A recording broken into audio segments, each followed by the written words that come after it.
exercise, you're doing 4 different movements to help target all of the angles of the hip joint. So starting on the tabletop, you're going to come to the hands, knees, stacking the shoulders over the wrists, hips over knees, and you're just rocking the hips back toward the heels and then coming back up. So you have 10 rounds of these rocks back and forth. And then the last one, you'll come back up to your tabletop. I'll just turn to show you from the front view. So step your foot out to the side. You're going to get that foot flat and the toe pointed forward. So of the stabilizing leg, you want that hip over the knee. And from the side here, you want that foot in line with the knee, in line with the hip. So hopefully here you feel a pretty decent stretch throughout that inner thigh. And then you'll begin to rock back and forth 10 times on the left. And then switch to do 10 times on the right. Good. So when you finish that up, you'll come up to a tall kneeling position and we'll step that left foot forward. So as you step that left foot forward, you're going to reach up, draw the knee blade toward the spine to kind of tilt that pelvis backward. Okay. So as you keep that pelvic tilt backward, you're also engaging that glute of the right hip to kind of shove that pelvis forward. And you should feel a pretty decent stretch in the front of that hip. So hold here for 5 breaths.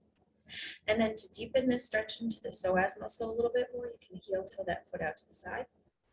Take that left hand to hip and reach the right arm up and over, still maintaining that pelvic tilt and the squeezing of glute on that right side.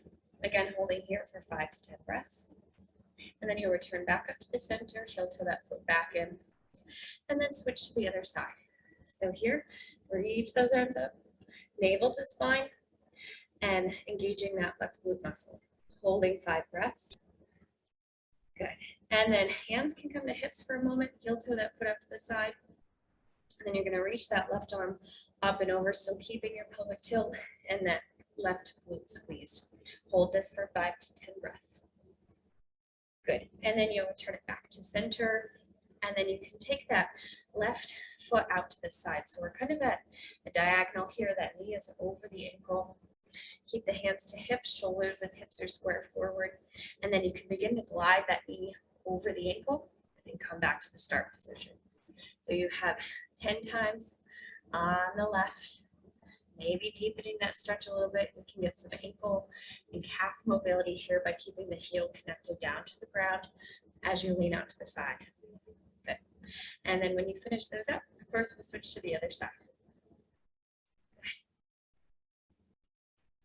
So there you have it. You have your hip mobility matrix, and hopefully after this, you're feeling pretty loose in those hip joints and maybe even in the low back.